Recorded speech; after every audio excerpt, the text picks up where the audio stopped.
Hey everybody, and welcome to Views on Vue. I'm Chris Fritz on the Vue core team, and today on our panel we have Ben Hong, who is an educator, speaker, all sorts of things in the Vue community. Hey everybody. Oh, also MC recently at VueConf. That I did. That did happen. And we also have Erik Hanchett, who is also an educator. He has a YouTube channel and also wrote the book Vue.js in Action. Hey everybody. And today our guest is Marina Mosti. So Marina, can you tell us a little bit about yourself? Sure. I've been a developer for 13 years. I have recently written a series of articles that were sort of good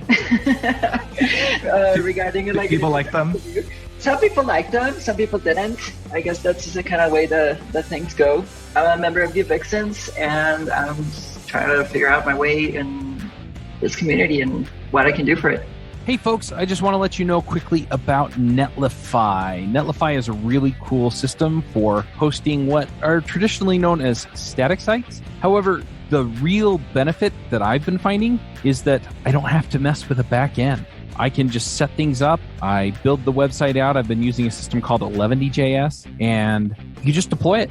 And then anything that you have that you want to do, you can do on the front end. So if you want to pull in some kind of database with Firebase or something else, if you want to collect form data, Netlify provides all kinds of services that make it easy to do all that stuff. If you're trying to do serverless, they have a really, really neat serverless setup that will allow you to deploy your websites without having to deploy a back end, and it'll do some of the work for you. I just love it. So if you're looking for a way that you can actually deploy a website that only has front-end technology in it, gives you all the tools that you typically need for the back end without having to actually program the back end, then give them a try. Go check them out at netlify.com. One of the first things that I want to talk to you about is just those intro articles that you wrote. And also, even before that, there's another article you wrote that I appreciated about, this is just in about JavaScript in general, not even specifically Vue, about the date functions library. I want to talk about this because not enough people know about date functions. Can you tell people what it is and why it might be useful to them, especially if they are already using something like Moment.js? Sure. I mean, that article actually came from my own needs. I have a very strong, well, I wouldn't say strong, I have a very lengthy PHP background. So working with libraries and PHP date functions it's annoying, but once you start getting into the nitty gritty of actually having to manage the dates with JavaScript, it's just it's like a whole nother mountain. So I did work with Moment a lot, but then I just found myself needing a library that would be easier to import and just have a modular approach that I could just use the functions that I was needing. Because I don't know if you ever found yourself in this type of projects where you just need the one function from that library and you don't want to bring this monolithic giant that is Moment. And don't take me wrong, I love Moment. I think it's a great library. I've used it extensively, but the date-fns definitely comes in a moment of need where everything is trying to get tree shaken and minimized, and just saving those last few kilobytes of data are important. So as a sort of experiment, some people suggested that, hey, you should try writing some articles because I did a little work on Vuejs with some writing, and that just kind of came to mind. I thought it was an easy subject to approach, and it actually got a very good response. Some people, I guess, didn't know about date-fns or didn't know how to approach it in a simple way. So date functions or date-fns, I never know how to pronounce these things. It's spelled date-fns for people who are listening. And we're going to pronounce it all sorts of ways. Well, I mean, I'm probably not the best person to ask about date functions. None of us are. We all say different things, yeah. But anyway, the date functions library, so would you say that's sort of the Lodash of date utility functions, for formatting dates and parsing them and, doing calculations between dates? I think that, Lodash is another great library. I think I haven't used that a lot lately because I just found myself just moving around just the new ES6 parsing functions for arrays and objects and just data management.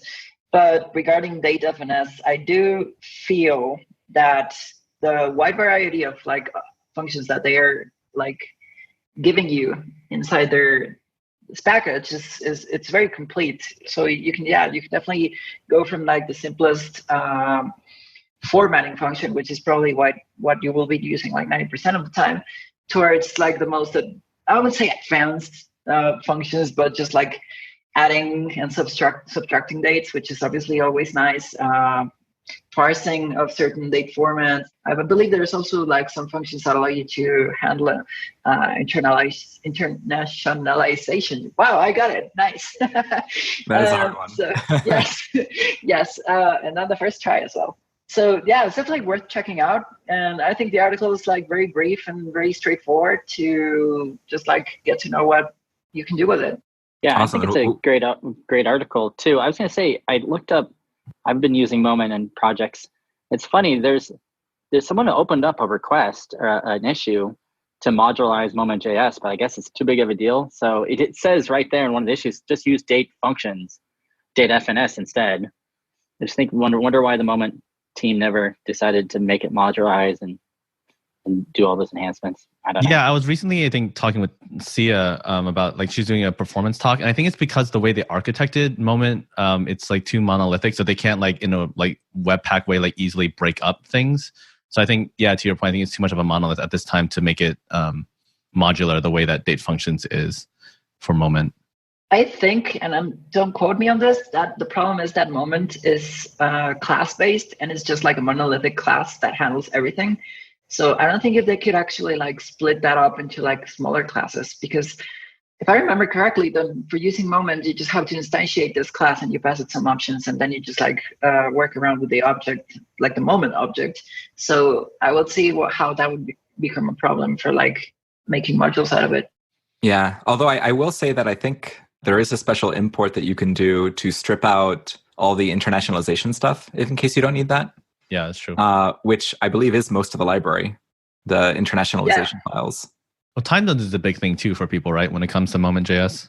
Yeah, I mean, I don't know like all of the things that it handles that are stripped out. I imagine like time zones are probably still in the core library, even if you strip out the internationalization stuff. But anyway, I just wanted people to know about the date functions because more people need to. It's a great library. That it is. So going on to more Vue stuff, what gave you the idea to like write a series of beginner articles for Vue? Well, it's not a very exciting story. So as I was mentioning earlier, not recently, about 6 months ago, I joined the community of Vue vixens. And there was this, I don't know, call to action for like members to start writing these things that we call nanos.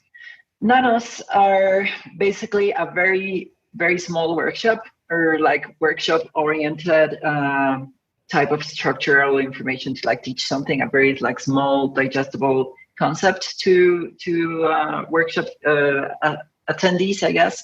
And this comes because we have like clear structured workshop. We have the main workshop, which was basically like completely handwritten by Natalia Teplugina. We have the minis, which are usually like smaller than the actual workshop. It's not like a whole day workshop. It probably lasts like a couple hours. And then we created these nanos, which are meant to last like 10, 30 minutes at most. So a bunch of topics were thrown around, just like small introductions to Vuex, understanding computer properties. I think there was a watchers one. I can't remember because it was so long ago. But I was basically just trying to, bring back something to this community that gave so much to me at that point. And Nanos was just the perfect way to like put in some work and give something back. So I took it upon myself to basically write most of those nanos. I don't know, there wasn't like a lot of hype to like get that much work done because I did consider it like a bunch of work to just like grab this sort of simple concepts and encapsulate them into a very digestible like 10-minute idea or exercise that people could actually like interact with. So what's an example of a good topic for a nano? There was a lot of debate actually around what good topics would be, because one of them was Vuex 101. And it was a challenge to say the least, I think. Yeah, that could be a big topic. It was a really big topic, and the actual like getting to like write it and summarize it in a very like clear, consistent way, so that someone who has never approached Vuex before can actually understand it, was definitely very demanding. And I think I did a very poor job, to be honest. Like, I'm not happy with it, but it needed to be very, very concise. And that actually is what like threw me over to the articles. But to answer your question, what would be a good topic for Nano? I think probably the more basic concepts, like just understanding what a prop is, how to pass data from like parent component to the child component, how to work with the default slot, for example. I don't think that going into like scoped slots would be a good idea in like a 10-minute exercise, because that can actually become a very complex topic. But I think just like about the very basics of Vue are definitely some good topics to cover in like 10-minute exercises. I'm actually kind of curious. Is there anything that you learned, like things that while you were writing the articles, you thought like, oh, this would be simple for people, or this would be a complex topic, and you turned out that that wasn't true? Well, I don't know if it exactly happened that way, but definitely writing all these things has furthered my my understanding of Vue, just simply because like there are some, I'm trying to think of something, but there are some topics, like very core based topics, that you sort of glaze through when you're learning, and that you never like go into details about researching, like, hey, why does this actually work like this? Because you just like assume things at face value. But when you actually have to like stop yourself and just like, okay, I'm gonna teach someone, or I'm gonna write about this like particular subject, then you actually need to do like the extra mile of work and go back and maybe even like start diving into like the code base and figuring out like how is this getting accomplished, or just like reading about it from other good article writers or educators. Yeah. So how did you, like, in introducing people to just the series of articles, there was one thing that I noticed that I personally really liked, is you lay out the assumptions that you're making, like what people need to know and exactly who this is for. So, and I don't actually see that in a lot of like introductory materials. They just sort of jump in. Why did you decide to cover that? I think there were many reasons. In between the articles, the actual Vue articles, not the like JavaScript, just like simple, like plain JavaScript related articles that I was writing, and the nanos, I started working with a group of women inside Vuex. It's just like by myself. It's just 3 women that I know from there, and I started mentoring them. It was a disaster. A disaster? What do you mean? It was a disaster. I basically asked them like, hey, I'm open to like mentoring, like, does anyone want to learn things?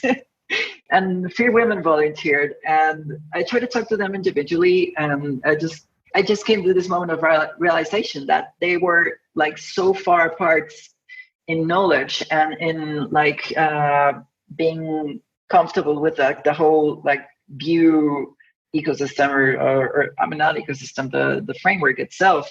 And they even had like some different levels of JavaScript understanding and just like different programming backgrounds.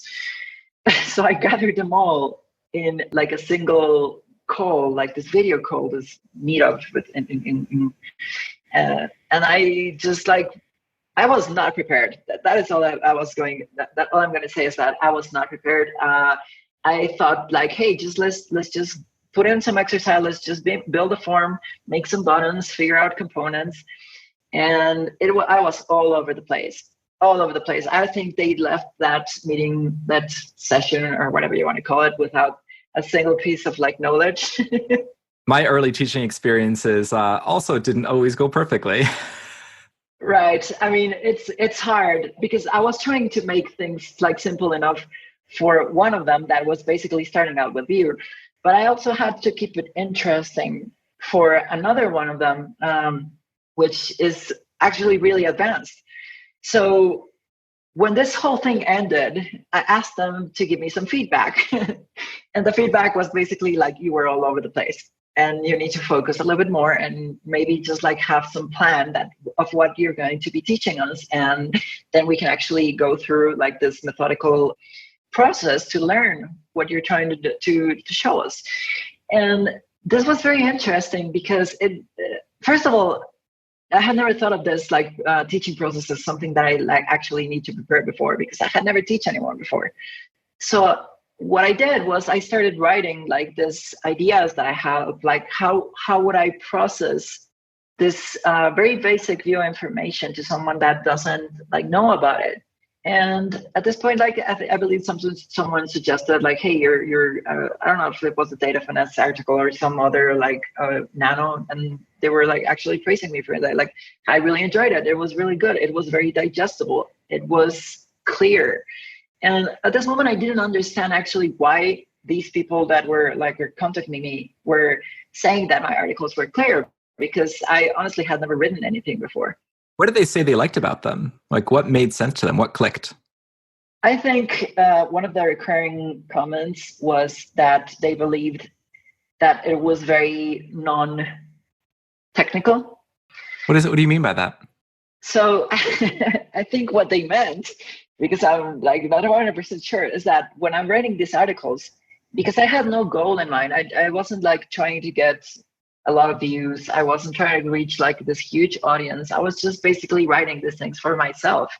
I was writing it in a fashion where I could be like reading this sort of and feeling that this person or me in this case was actually like talking to me. So I was just trying to picture myself like, if I had this person that is reading my article in front of me, how would I approach telling her this? How would I explain it to her in words that she would understand?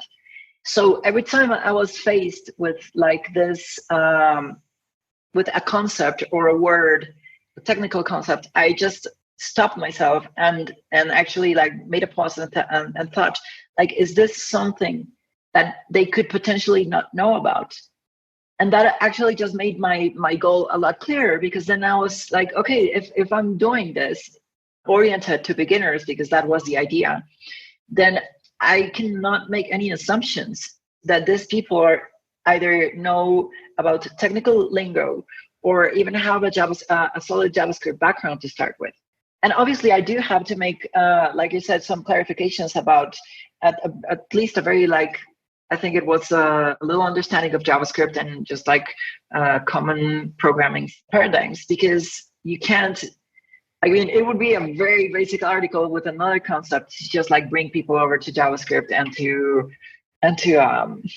interview at the same article. It would be like it would be major. I don't think I could cover it in like 7 articles. There's no way. So I think I feel like I'm rambling a little bit. No, I mean, I know what you mean. Like, so like one thing, just looking at the very, like in your very first article about Vue, like when you're introducing interpolation, like you don't say interpolation right away. You don't like say like, oh yeah, here's, I'm going to talk about interpolation and then I'm going to explain what it is and then I'm going to show you an example. Instead, you start with an example and then you say, hey, pay close attention to this line, where the interpolation is actually happening. And then you say, this is called interpolation. And then you explain it, which is a fancy term for, I'm going to display the content of my, and then you give the name of the variable in this placeholder where the curly brackets are now. Yeah, that is actually a great point. I didn't remember that particular example. Thank you. When I write articles and things like that, it's kind of we have this like curse of knowledge, being software developers and being in this, having so many years of experience. It's really hard to put yourself back into that beginner mindset where you're trying to figure out, how you explain something to a beginner. So I'm glad you really thought that out. Did you do a bunch of prep before you wrote these articles? Did you come up with all the examples first before you started writing them? I should probably say yes, but no. No, I didn't really prep for anything. It was a really like a spur of the moment thing. I just like put my hands to the keyboard, started writing it. I was jumping back and forth between documentation and just like trying to remember what my process for learning was. I think that's one of the key things that I wanted to like bring today to the conversation, is that I think it was a lot easier for me to relate to the needs of novices or beginners, because I myself did not learn about Vue.js a long time ago. It's probably been like half a year or a little bit more since I started using it. So in a sort of a way, I was still very fresh on the point that I could still remember which topics made me like that were not explained to me properly when I was learning, or that I had the most like trouble understanding. And even if I had like this previous programming experience, I believe that there is still the need to not assume anything, because if an intermediate developer or even an advanced JS developer comes and read these articles, they might be able to read really quickly over the stuff that they already know. But when you teach someone that does not have this like foundation of terms and knowledge that you're assuming, then you're probably going to end up hurting them more. Because I think that the process of someone that is learning a new framework, a new library, or even a new programming language is that they're going to try to accept everything at face value.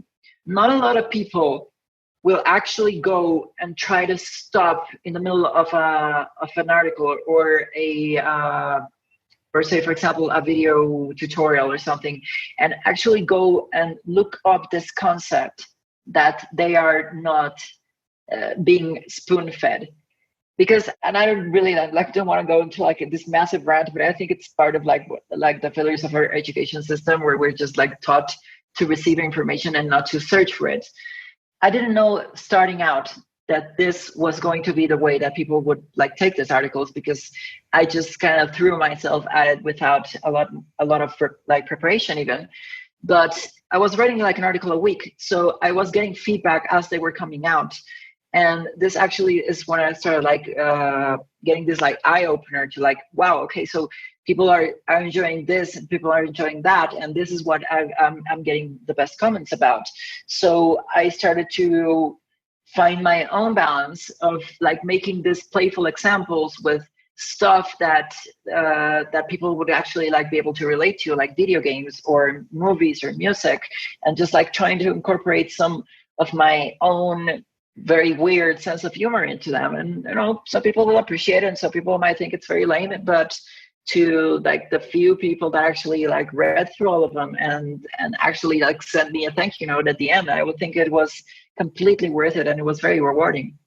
Yeah, one of the things I really liked, Marina, I noticed is that you're using like including a CDN as like a way for the intro to Vue. As like most people know, as Vue developers, we use the CLI and we have Webpack and all those bundlers. Like, could you explain, like, was that like a decision point for you when you were writing this? Like, do I start CLI or I start CDN? You want to explain to people like what your thought process was on that? Sure. I'm glad you brought that up, because that was actually one of the few things that I actually sat down and thought about. It's like, am I going to like throw them at the terminal? And I guess I just like related to myself at the point where I started like using terminal for things like Laravel's Artisan and everything, just like trying to get myself accustomed to working with the terminal. And I think that it was a very daunting process to learn. I think that the people that were looking at this, like learning Vue for beginners, like specifically an article that is designed or written to beginners, don't probably have a lot of like background on other of the current frameworks like Angular or React. They're probably going to be people that they're either starting out as programmers, or that they have a jQuery background that they have not been able to let go, and they're very daunted about this like whole new process of, like you mentioned, having this like CLI and Webpack and tree shaking and a bunch of like a world of concepts that you have to learn in order to just like get your product out there to your web page. And honestly, we have to stop and think that a good percentage of developers are just like trying to get things to work. And just like they're not sitting there and looking at Guillaume's talk in VueConf with their mouths open because, oh my God, I'm going to make it this so amazing and it's going to be like so optimized. They're just trying to get their stuff to not break and fall apart. And just like if the button is clicking, they don't care how they did it, but it's like this huge like accomplishment for them.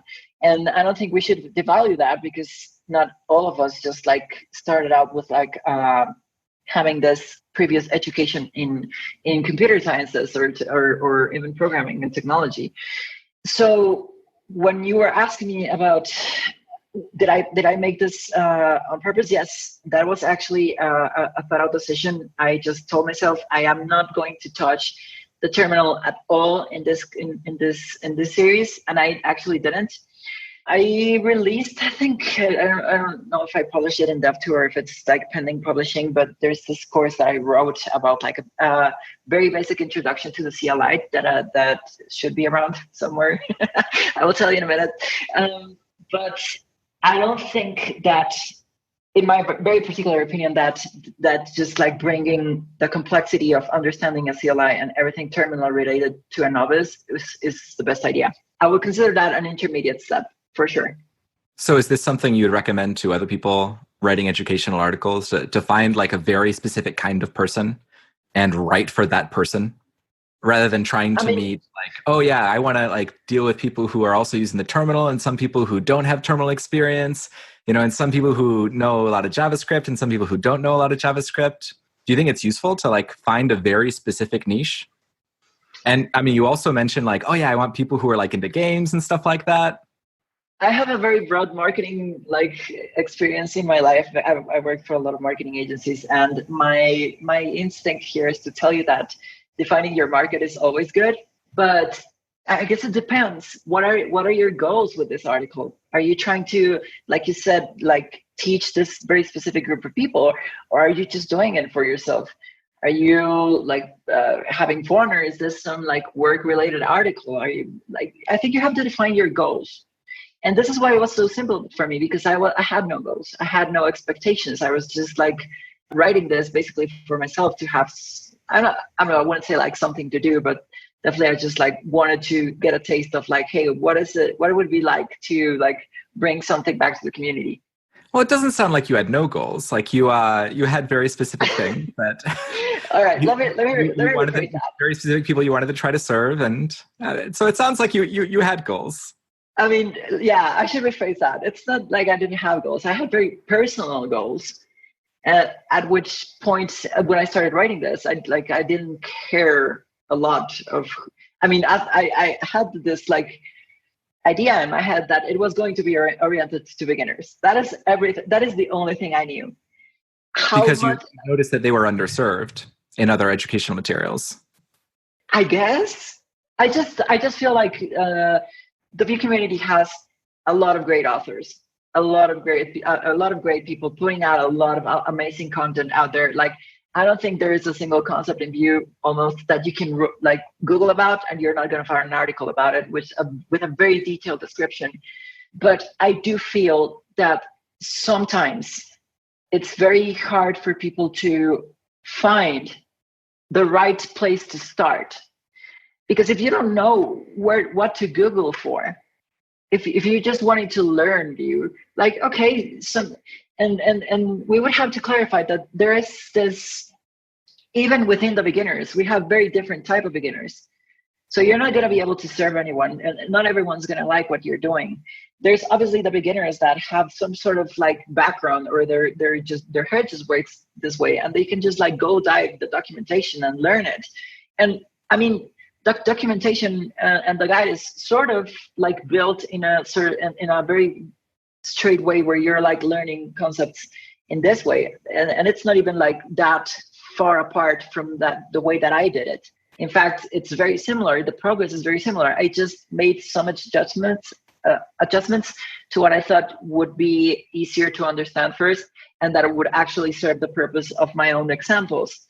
I think the documentation in Vue is definitely something of an item in that it attracts people because of how well written and how clear it is in a very tutorial-esque way. So to answer your previous question, should you have goals? Definitely.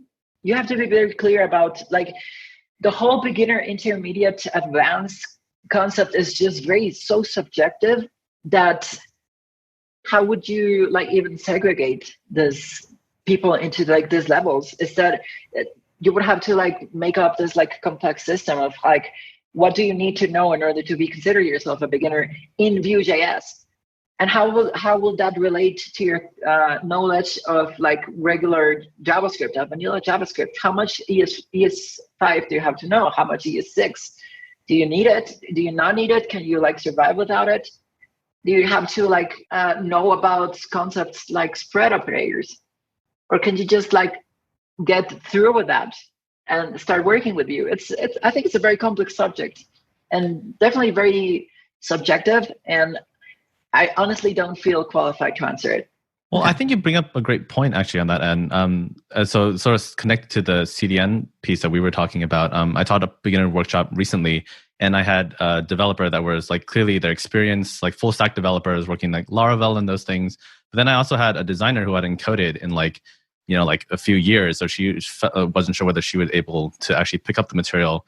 And so that's one of the reasons I think you were talking about is I like about the CDN is that it gets everything away, pushes all the, like there were developers that are like, oh, do I need to learn Webpack before I learn Vue? And it's like, no, let's just get to the Vue concepts, right? Get all the stuff away. And yeah, I mean, just from my experience too, like the CDN just helps you focus in on the Vue stuff and get them without all the other complications. I think that's a great way to just keep everybody on board. So in that regard, you cover a lot of different skill sets, but getting to the core learning objective of like exposing them to Vue concepts. So that's one of the things I definitely really like about your articles. Thank you. And actually, now that you mentioned like workshops, so I've been playing around, like you said, with the idea of like having a workshop like for forms and everything, and it might happen, it might not. But one of the things that I'm already starting to think about is like every workshop I have been to has. So I mean, this particular one would actually have to assume some knowledge. But if you're doing like you said, a beginner intro to Vue. One of the things that always like struck me as very odd is that almost every workshop that I've seen has assumed that you know how to clone a Git repository. Like, have you ever stopped to think that these people have actually never like done that before? That is, and we're not catering to them. And I'm not also saying that we should like cater to people that have never opened a computer before, but I don't know. What if you like took like 2 minutes to like prepare a link or a document to like explain it in a very quick or fashion way? Like, hey, this is what you need to do in your computer to clone this. And what does this cloning process mean? It's just you're going to pull these files into your computer and you're going to copy them and we can work on them. So for the people who need it, they can look at those extra resources, and the people who don't need it can just keep reading on. Exactly.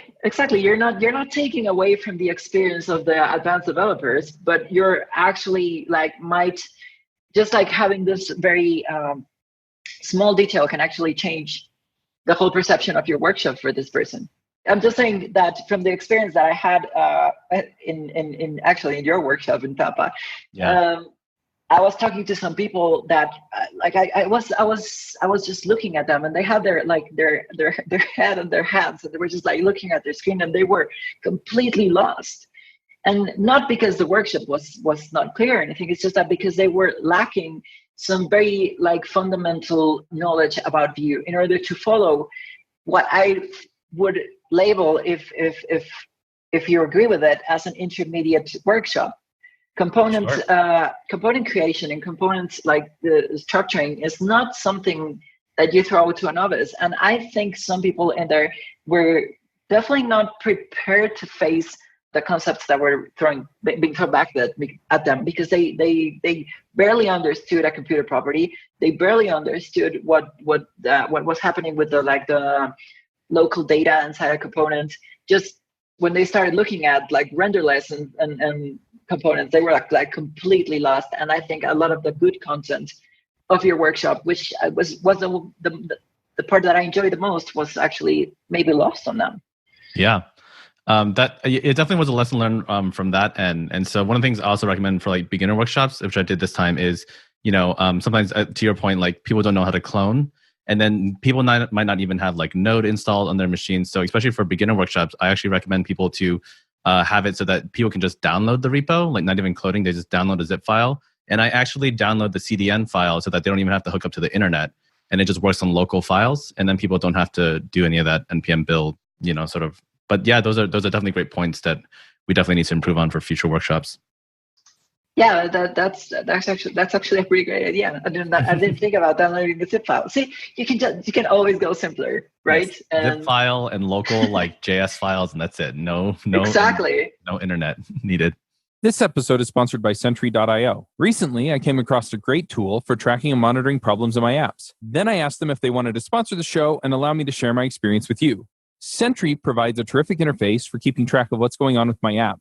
It also tracks releases so I can tell if what I deployed makes things better or worse. They give you full stack traces and as much information as possible about the situation when the error occurred to help you track down the errors. Plus, one thing I love, you can customize the context provided by Sentry. So, if you're looking for specific information about the request, you can provide it. It automatically scrubs passwords and secure information, and you can customize the scrubbing as well. Finally, it has a user feedback system built in that you can use to get information from your users. Oh, and I also love that they support open source to the point where they actually open sourced Sentry if you want to self-host it. Use the code devchat at Sentry.io to get 2 months free on Sentry's small plan. That's code devchat at Sentry.io.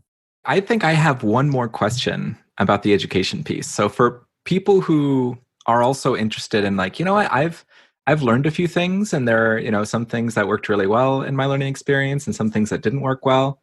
But I also want to like work on my communication and teaching and like start creating some resources. Like how would you recommend people get started with that kind of thing?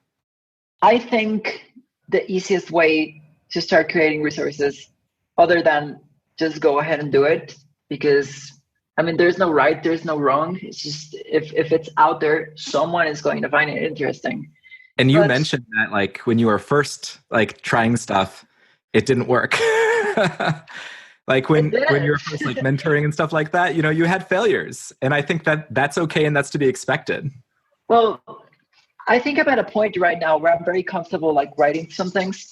I have even recently been approached by Progress to write some articles for them. So, I mean, people are liking them, and I'm apparently doing a good job. But that doesn't mean that every time I send an article or publish an article, I'm dreading this moment. I'm asking 20 people to read it before. Like, please, someone raise their hand if I'm saying something completely stupid in here that I'm not realizing. So I think this feeling that is hard to get past is that someone's going to read this and mock me or say that it's really bad or make a really bad comment about it. Or maybe you'll make a mistake. Yeah, exactly. Or I will make a mistake and lose all my credibility. That is like something that is always in my head whenever I publish an article. I'm waiting to see like someone that is actually going to go and be like, this is completely untrue. You have no idea what you're talking about. And I'm not reading one of your articles ever again, and I'm telling everyone about it. So what's the solution? Do you wait until you're the world's leading expert on a topic before you start writing articles about it? I mean, I think there's a couple of things here. The first point would actually be watch how other people that you admire are doing it. For me, for example, Maximilian Schwarzmüller from Academind is like my go-to person. I love him. Like, honestly, I think the way that he explains things and the way that he creates his videos is fantastic. Like, that is the person I go to learn too. So in some ways, I don't know if I mimicked him because he does videos and he has a very like personal structure and how he teaches things. But I do feel like my inspiration to being very detailed and very slow paced and very like careful with detail came from him.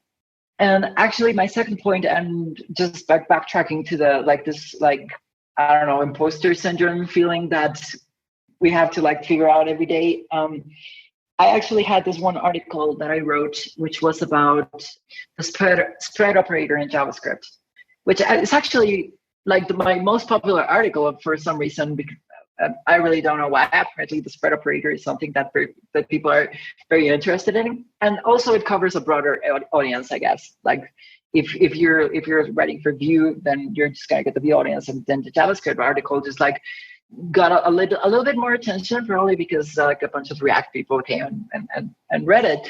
But I did make some omissions. I don't think I made mistakes like per se, but I did make some omissions. I didn't mention at all, for example, that the spread operator, when you're cloning objects, I was mentioning that you could clone this object and the pointer to that object would actually get you would get a new pointer so that you're not actually like working on the same object. But then I started getting all this feedback and all these comments like, hey, you actually forgot to mention that if there is nested objects, that this is not going to be a deep clone of said object. And I just completely like forgot to mention that. And it's not even that like, I didn't know about it.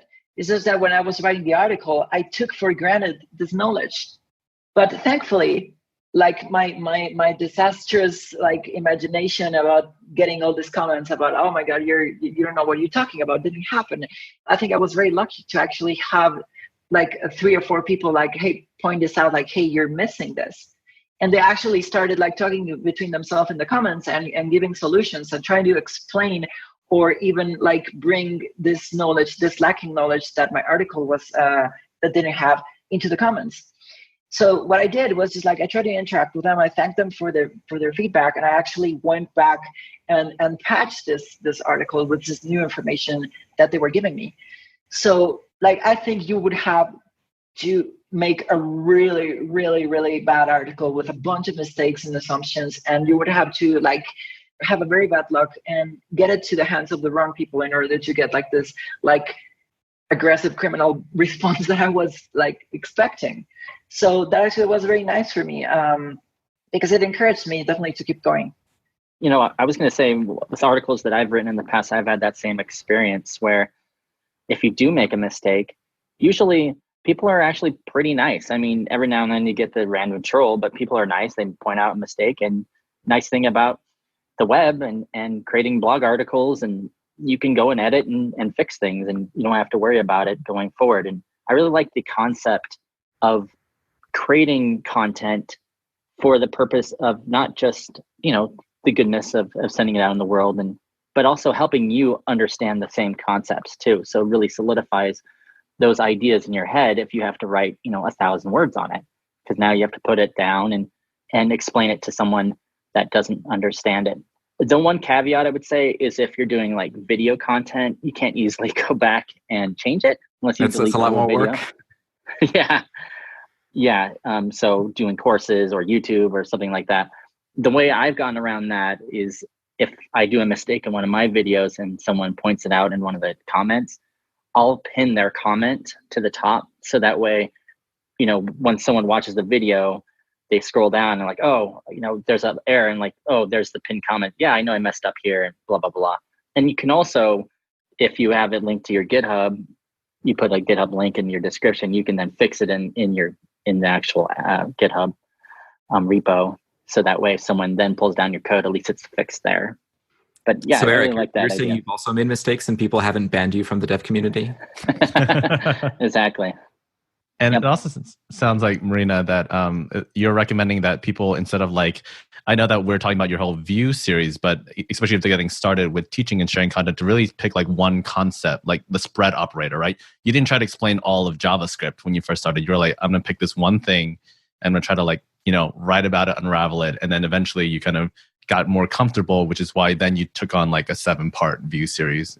Would you say that's what you recommend? Trying to keep it simple is definitely the right way to approach it, which is unexpectedly what I was trying to do with the Vue series. This is why I only like targeted to beginners, because I knew that I could write a sort of concise series with like the very basic concepts. But definitely there is, I think that the other articles were a lot easier to write because I was just like focusing on this one topic and I could research it fully and then summarize it in a way that I would think was understandable. So yeah, I mean, if anyone is trying to figure out like, hey, I want to write about some like technology subject, some programming concept or something, then I think a good idea, like you mentioned, is to like, okay, grab one particular idea or one particular concept that interests you, research it, start writing. And then I think when you're writing it, you're going to start like Erik mentioned, you're going to start learning about even more about what you're trying to like write about. And that process of learning and writing is actually what's going to make your article better. And I guess this is a question for like Chris and Erik. Like, would you say that like, I think a common misconception with new writers is like this desire to be like, they feel like they're the expert. So in the instance of the spread operator, right, you're almost like rewriting the docs. Whereas like, would you say that people should really see it more as like they're sharing their perspective on a topic as opposed to like being the all-encompassing expert on whatever they're writing about? Yeah, I would say for sure. Yeah, it's almost, I don't know if this analogy works. There's a lot of beginner articles out there, but we all have our different voice, and some people connect with some other people, and some people will connect with you. So like if you go to a city and you're looking for a gym, there's going to be like 50 gyms in your city, but that's okay because, this certain gyms will have certain, people like Orange Theory. They might want to go there. They might want to go to Gold's Gym or whatever gym you have. And you just have to put yourself out there and people will kind of connect with you with your style of how you write, the examples that you use. Hopefully you bring something unique like Marina did with her articles. But yeah, definitely. I will mention though that I wouldn't read Marina's articles if you're a fan of Fallout 76. That is not fair. She rates it very, very poorly. So she does mention Secret of Mana though, and that's one of my favorites. And Legend of Zelda. There's some good stuff there. There's some good like video game geekery in there. Yeah, I'm actually like thinking about creating this like whole workshop revolving around Zelda, or just like something very like nerd and game oriented. You are one of the few people who like I believe knows like a lot more about Zelda than me. I mean, I do have a book about it. Wait, you wrote a book about Zelda? No, I have a book. No, I just think that it's something like everyone can relate to. I don't think I would go like writing an article that revolves around some like very obscure game or something that people have never heard of, because or like a lot of gamers, not anyone, but yeah. A lot of people who are into those particular games. And even so, like I know that people that don't like video games or they're like not going to enjoy their articles very much, or maybe I'm going to lose them in the process of reading them.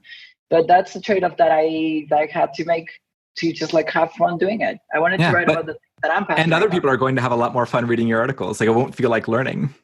It'll feel like partly learning and partly just like hanging out with your friend Marina. That is the idea of it. Yeah. Yeah.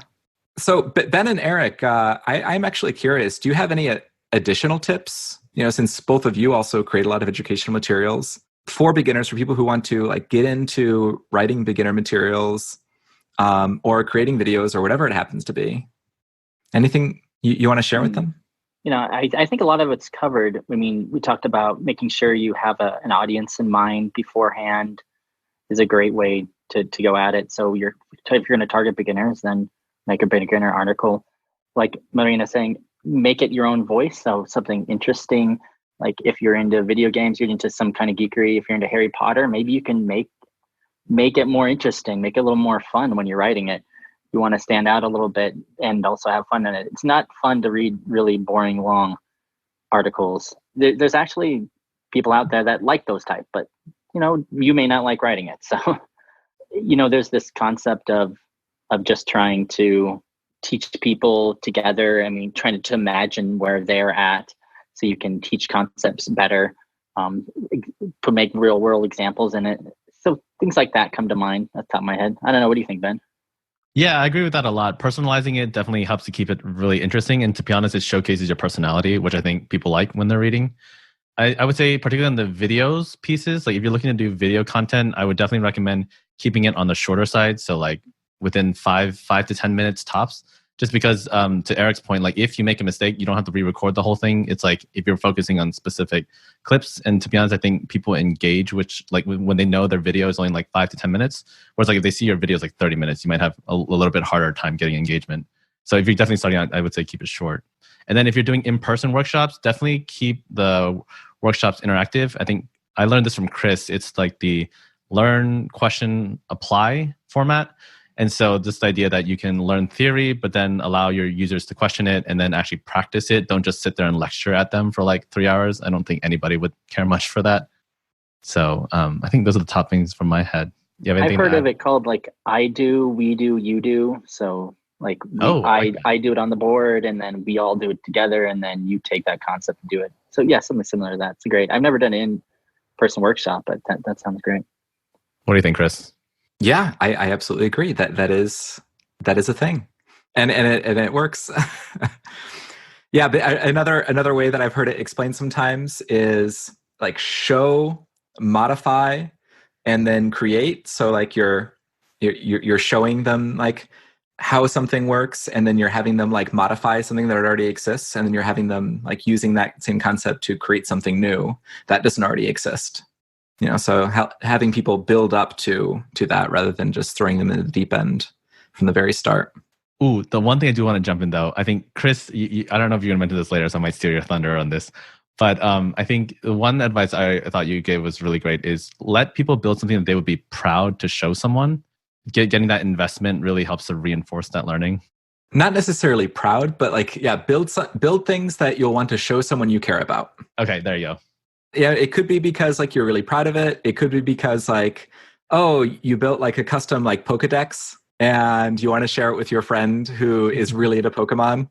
Or it could be just like, you know, something that is silly and not necessarily that impressive to your friend whose birthday it is, to just give them a little like happy birthday message to show that like, you know, you thought of them and you made something thinking of them. What do you think, Marina? I definitely agree. Like building something that people can relate to, but that they will be like fun for them is always good. But I actually took a very different approach for this series, and I completely avoided like touching CSS at all. So I actually make a bunch of references all the time in my articles about how ugly this is, but I didn't want to like bring in like styling to the table. I just like try to keep it as simple as possible. So I'm sorry that whoever went through that came like pretty much empty-handed at the end with like nothing to show their friends except a bunch of like ugly forms and buttons. But in this particular case, I thought it was necessary to just like keep things very simple. I would say though, I don't think it necessarily has to have CSS for people to, you know, think it's cool to show people. So I wouldn't sell yourself short there. I think people would feel great knowing that you taught them how to attach event handlers and do all those things, and now you made the data reactive. So yeah, I definitely wouldn't don't sell your tutorial short. I'm sure people were definitely happy to show people those things they built on your tutorial.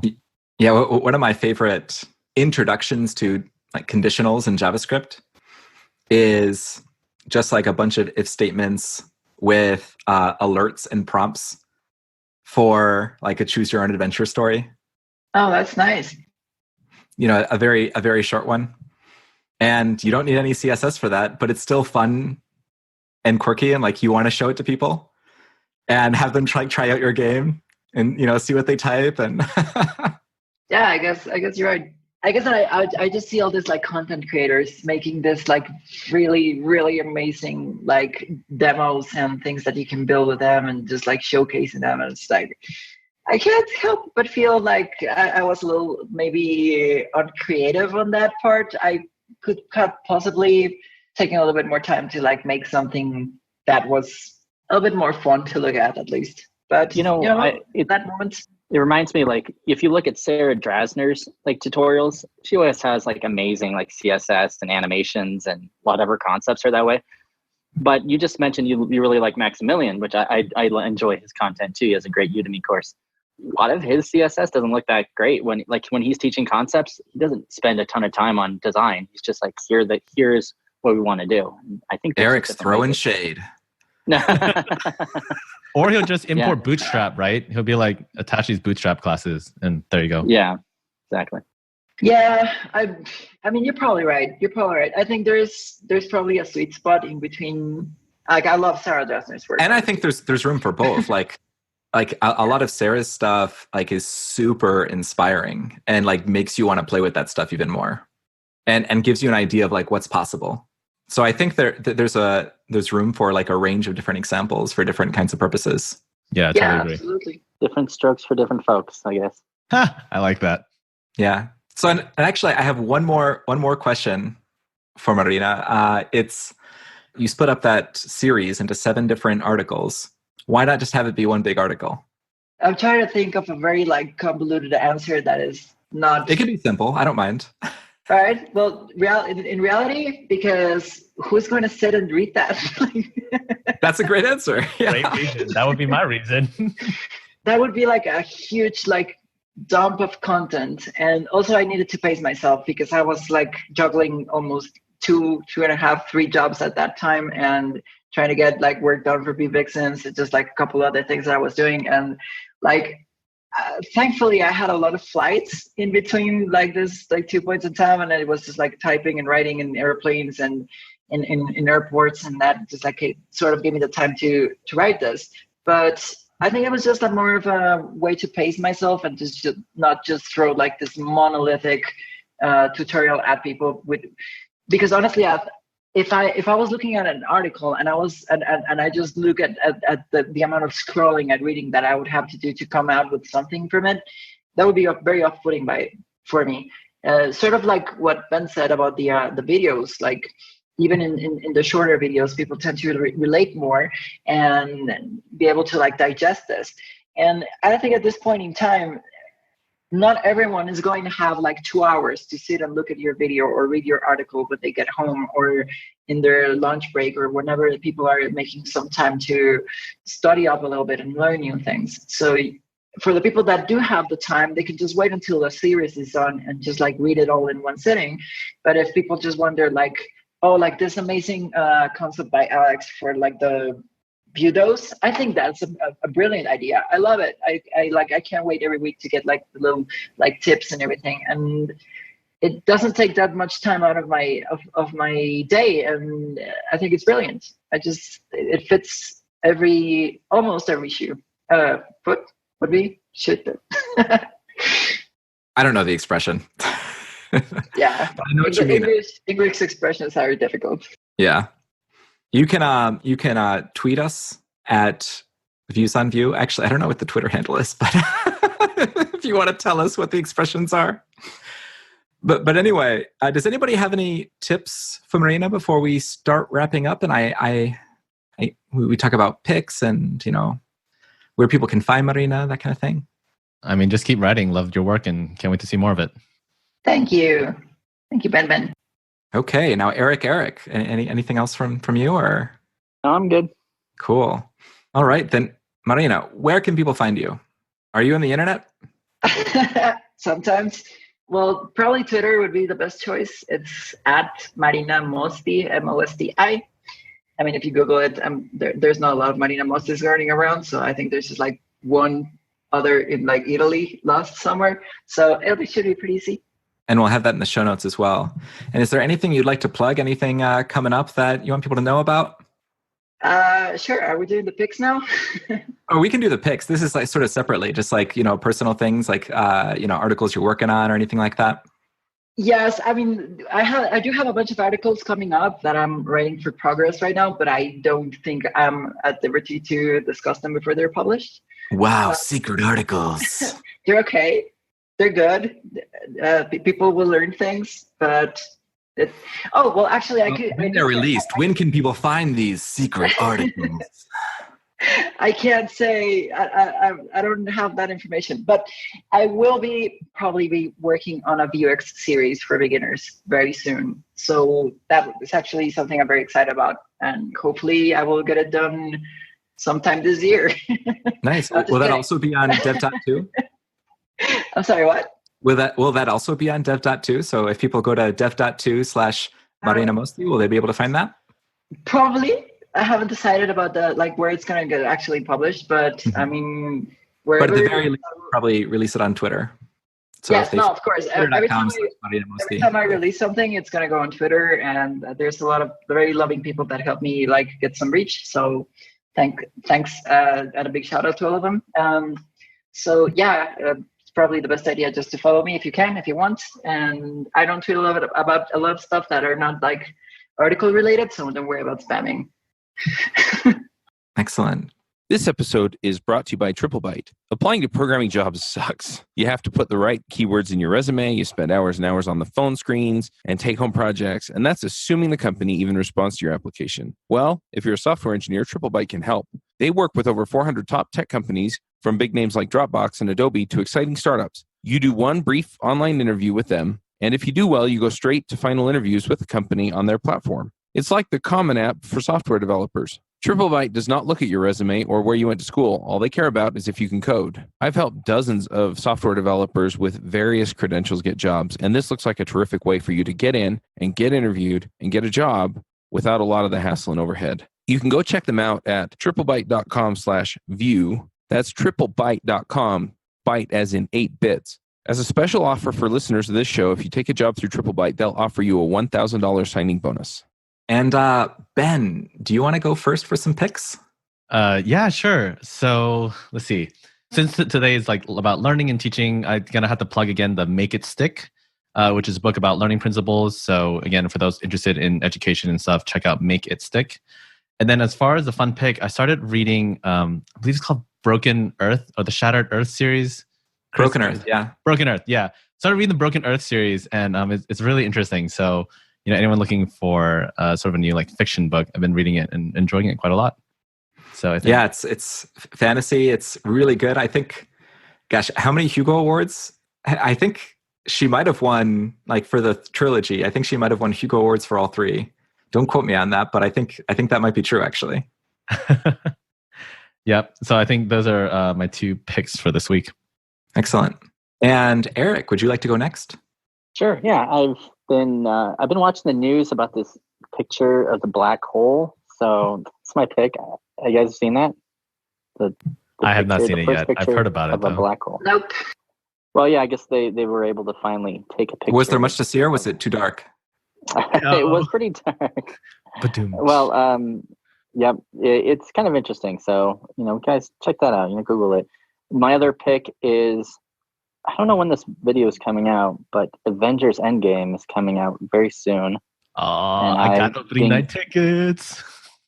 Did you pay $1,000? I hear something. I did not. I'm part of the A-list, whatever, so they told me about it, and I got tickets. What, A-list? Whatever. What is this? It's the AMC program where you pay like $20 and you can see like unlimited movie, or 3 movies a week. And then like... Wow, nice. It's actually pretty cheap, especially if you're using like for IMAX or Dolby Digital, where the tickets are already $20 for one person. So as long as you watch one movie, then you're pretty much making your money back. But anyways, yeah, I'm excited for that. Yes, Eric, good pick. Yeah, it looks pretty exciting. Yeah, all the theaters in my area, I'm here in Reno, Nevada, they're pretty much sold out opening day, so I'll probably see it sometime. I can try to stream it from my phone if you want. Oh, just perfect. kidding. Are we going to set up like a private VPN to watch it from Ben's phone? I'll have my Twitch channel on. It'll be good.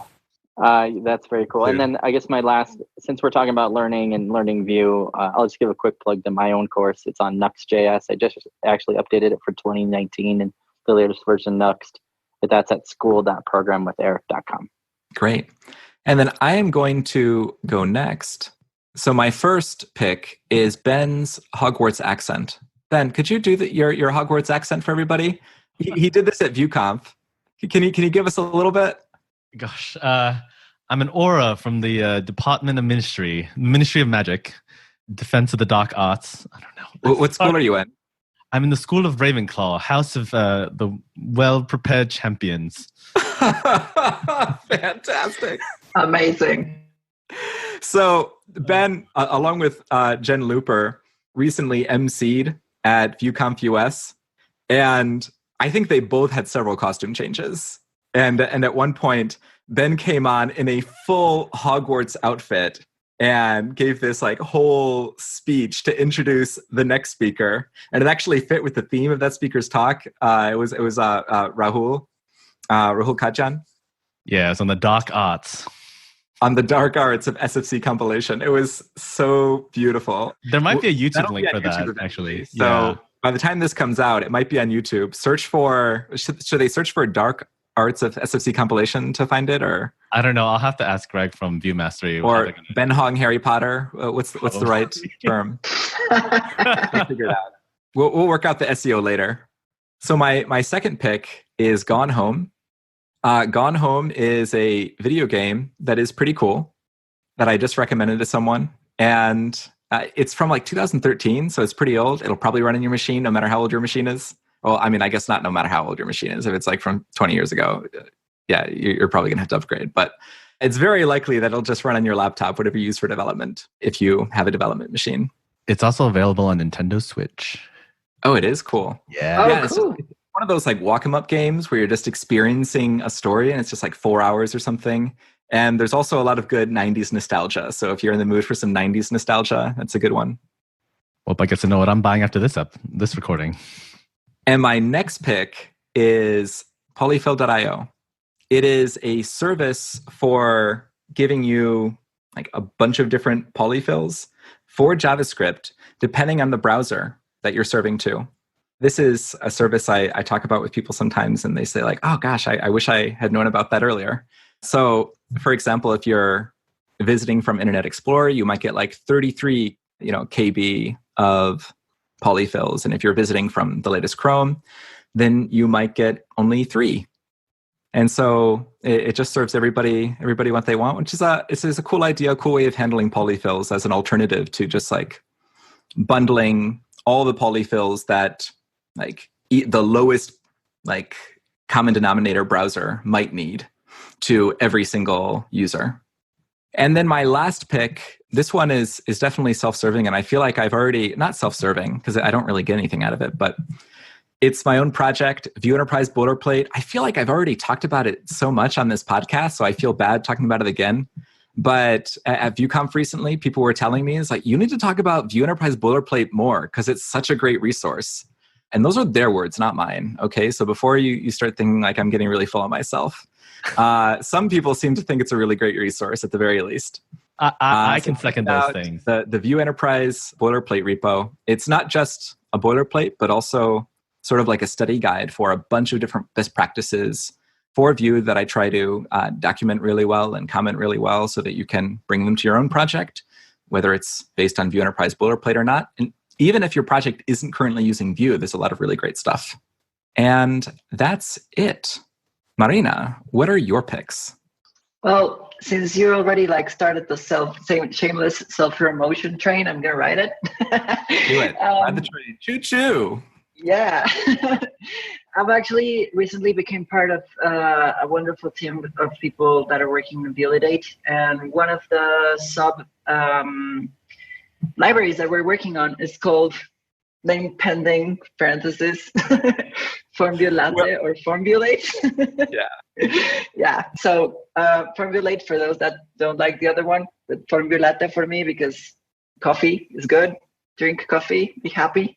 So it's going to be a library that is going to eventually connect with Validate. It's a schema-driven form generator, which basically allows you to write up your own schema or just like generate a schema out of a JSON file, a JavaScript object, or even an array. You dump it all into this component, and you basically just like give it references to your actual components that you want the form to use, and it's just going to generate it for you. You can model into it, and you're going to get all your form data output back to you. And all the changes that you're doing to your schema are going to update this form real time. So, I mean, it's very alpha 0.00001 yet version, but if anyone wants to check it out, then it's a project that I'm very much enjoying being a part of. So yeah, and my second pick for the day, also to keep with the like teaching theme of this podcast, would be to visit codingcoach.io. This is a page that is, this is a project that is being developed by Emma Wedekind and some other very nice people. The goal of this page is to just be a hub, I guess, of sorts for people that want to like register themselves as mentors for a particular like library, subject, technology topic for like a programming language or whatever. So you can actually go there and register yourselves if you want to be a part of this initiative and help some people out. I can tell you from experience that mentoring people is a very rewarding activity. And also, if you're feeling like sketchy or on a particular topic, then drop in, click on find a mentor, and filtering through whatever you want to learn. And I'm sure that you will find some very wonderful human beings there to help you grow your career and your knowledge. Oh, cool. Is that free? It is completely free. Yes. Yeah. Whoa. Marina got me on that as well, so I can second it. I've had people actually reach out to me for career mentoring and stuff already. So yeah, I'm definitely on there as well. So thanks, Marina, for getting me on there. Of course. Nice. Can you do any kind of mentoring, or is it just tech? I think it's mainly tech, but then you can call like career as a common label. So for those like newer to like the space. So I've gotten some. So I can't go on and do fashion mentoring or anything. If it's tech fashion, yeah. Tech fashion, yeah. Yes. Black turtlenecks, you know. Yeah, and unicorn onesies. Yes, we'll start selling unicorn onesies to everybody. Oh, by the way, that's also something to look forward to. If you look at the videos for VueConf, you'll see Ben and Jen both in incredible unicorn outfits. It's really impressive. Credit to Jen for that idea. All right. So I think that's it for this episode of Views on Vue. Until next week, Ben, can you say in a British accent, enjoy the view? Enjoy the view. Beautiful. Bandwidth for this segment is provided by CacheFly, the world's fastest CDN. Deliver your content fast with CacheFly. Visit CacheFly.com to learn more.